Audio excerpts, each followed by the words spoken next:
Ananda approached the Buddha beneath the Bodhi tree, his expression marked by a deep worry he could not conceal. "Master," he said, bowing low, "I feel restless in my relationship. Joy has turned to tedium. And I feel lost." The Buddha, serene and calm as always, observed Ananda with a patient gaze that invited him to speak more. At first, Ananda continued. Her presence was captivating, her laughter enchanting. Now, her charms fade, and I am overwhelmed by apathy. The Buddha extended his hand and motioned towards the lotus pond nearby, its blossoms swaying gracefully in the light breeze. "Do you see the lotus flowers blooming in the pond, Ananda?" the Buddha asked, his voice steady and gentle. "Yes, Master," Ananda replied, his brows furrowed as he tried to decipher the lesson hidden in the inquiry. "Do these lotus flowers remain unchanged day after day, season after season?"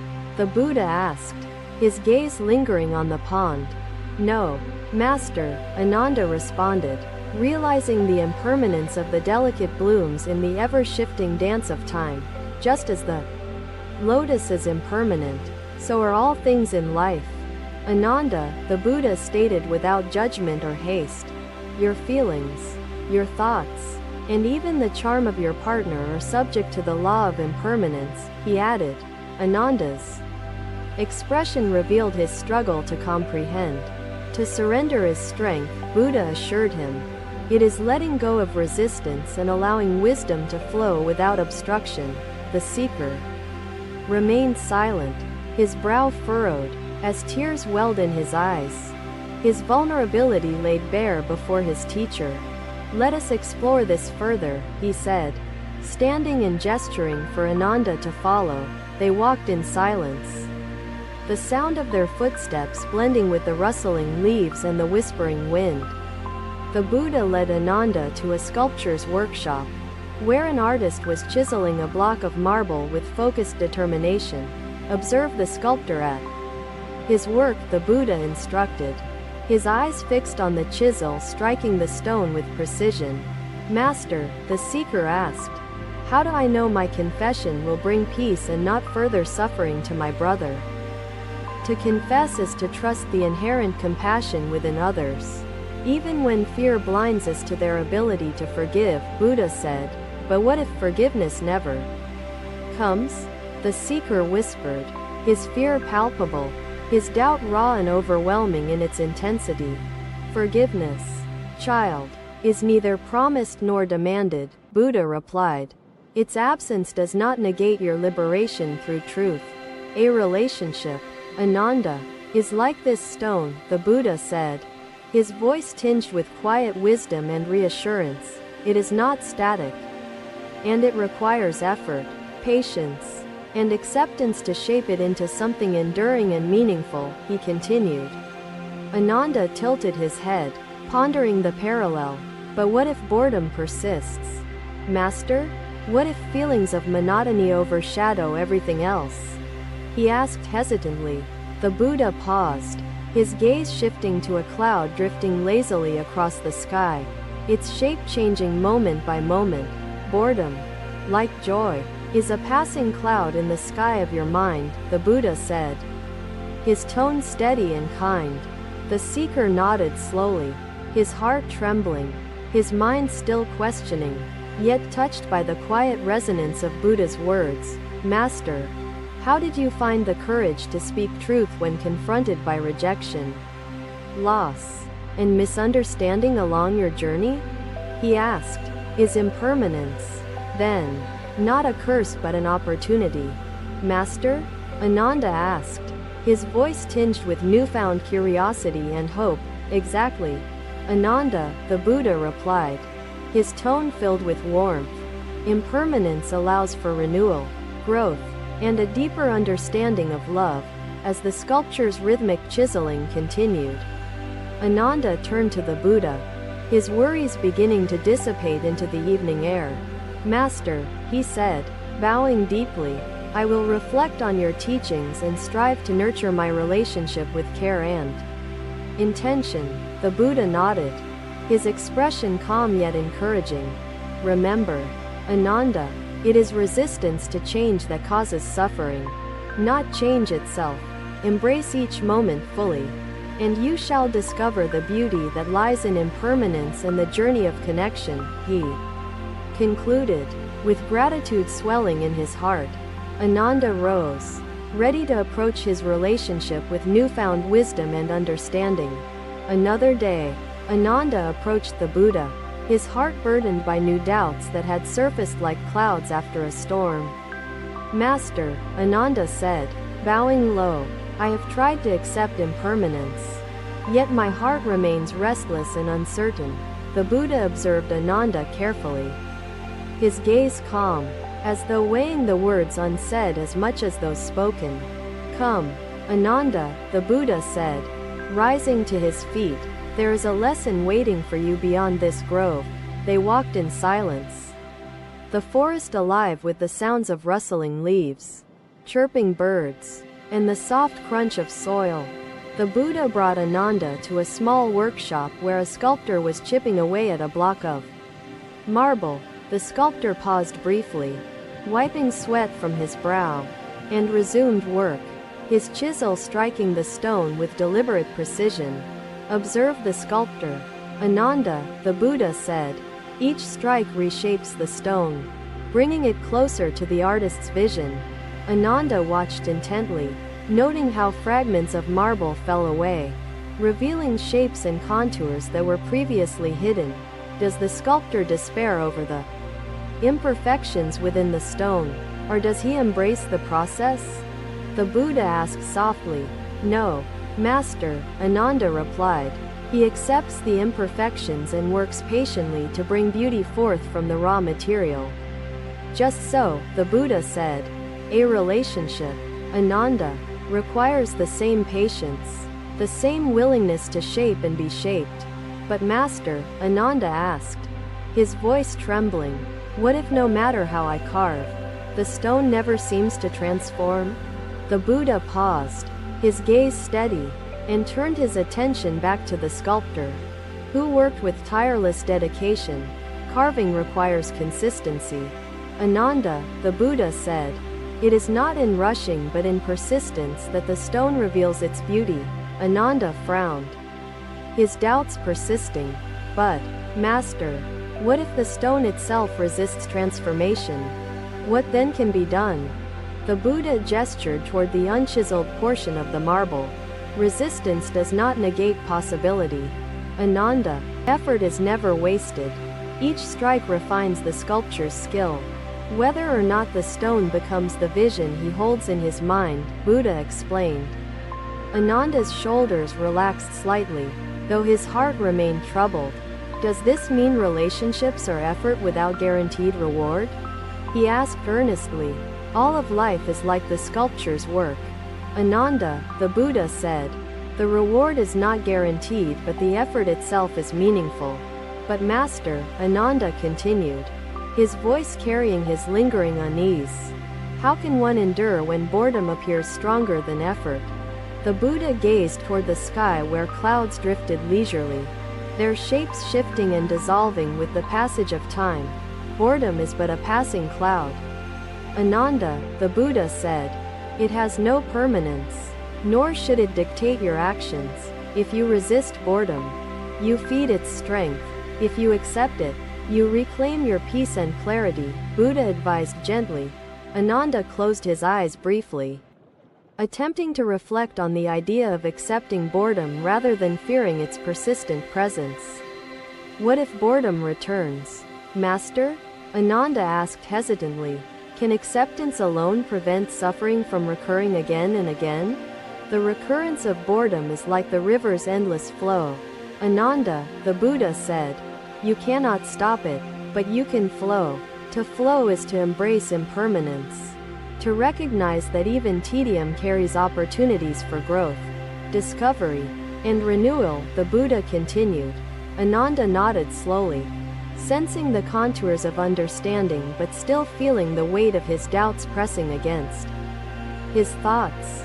Master, Ananda asked, How does one carve a relationship when the changes made appear so insignificant? So slow in progress? The Buddha gestured toward the sculpture's chisel, now worn from its many strikes against the stone's unyielding surface. Each mark upon the stone may seem small, yet together they transform its shape completely. Ananda, the Buddha said, the journey of transformation is not measured by speed but by persistence and intention. The Buddha explained, his voice serene. Ananda lowered his gaze, absorbing the metaphor but feeling the slow burn of resistance within his own heart and mind. Master, Ananda said finally, I fear my expectations prevent me from seeing beauty within effort itself. Beyond the outcome, the sculpture's joy is not confined to the finished sculpture. Ananda, the Buddha said, it arises from his engagement with creation. To chisel away at a block of marble is to engage fully, to immerse oneself in the process without clinging to results, Buddha added. Ananda watched the sculptor work tirelessly, the rhythm of the strikes resonating deeply despite his doubts and hesitation. Master, Ananda said, bowing once more, I will reflect upon impermanence and seek to carve my relationship with care and intention.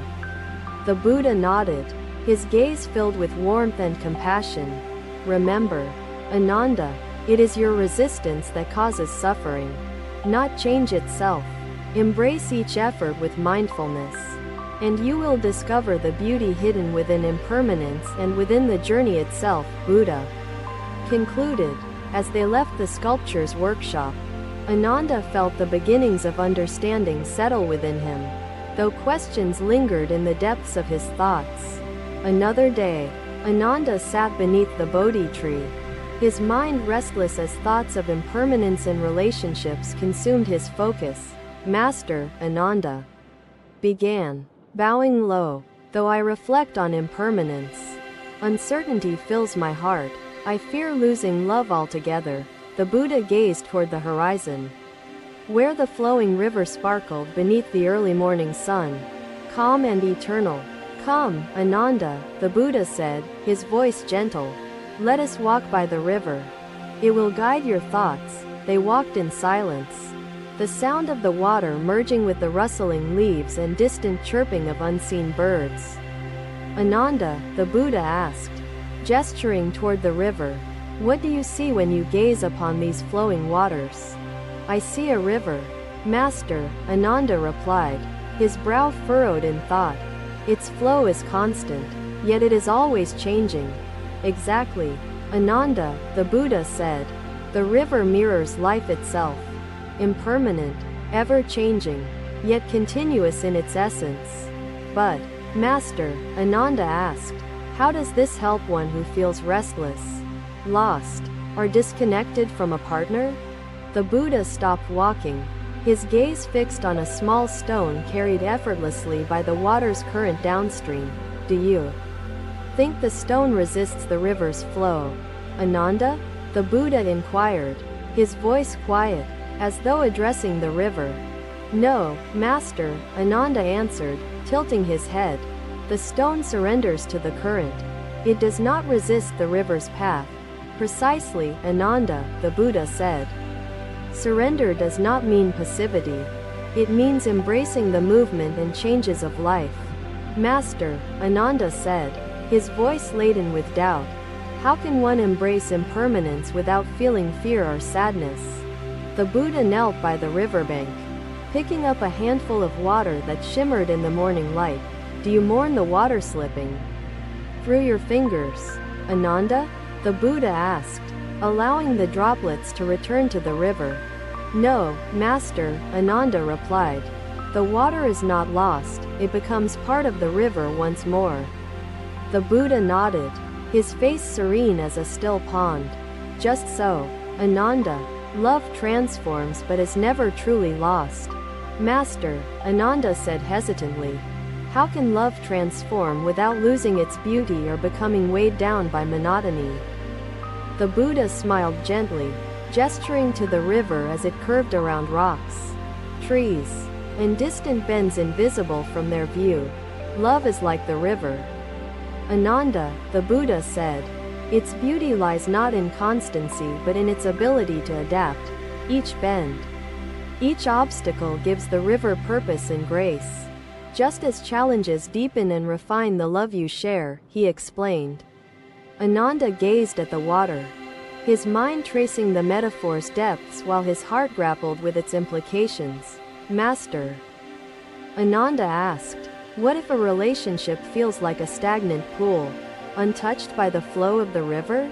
The Buddha gestured to a section of the river where a fallen tree had created a still, reflective pool. Even here, Ananda, the Buddha said, the water is not truly stagnant. Beneath the surface, the current continues its journey. Stillness, too, is part of the river's nature. It offers a chance for reflection, for clarity amidst movement, the Buddha said. Ananda's shoulders relaxed slightly as he considered the value of both movement and stillness. Within the ever-changing flow of life, Master, Ananda said softly, how does one balance the need for change with the desire for stability in a relationship? The Buddha stood, his gaze steady as he gestured to a distant point where the river met the horizon. Balance lies in understanding the river's nature. Ananda, the Buddha said, you cannot demand it to flow or remain still. By accepting its essence, you discover harmony, not in control, but in alignment with its natural rhythm, the Buddha continued. Ananda's lips parted as understanding began to take root. So, Master, love must be nurtured, not forced or resisted. Indeed, Ananda, the Buddha said, his voice warm. Love, like the river, flourishes through attention, patience, and gentle guidance. Master, Ananda said, bowing deeply, I will strive to embrace both the stillness and flow of love in my journey. The Buddha smiled, his expression radiating quiet encouragement. Remember, Ananda, the river teaches not by words but by its presence. Carry its lessons within your heart, and you will find peace amidst the impermanence of all things, the Buddha concluded. As they walked back, the sound of the river remained with Ananda, a reminder of its timeless wisdom and constant flow. Thank you for watching. Buddha's teachings are always with you. Subscribe to our channel and we will see you in the next video.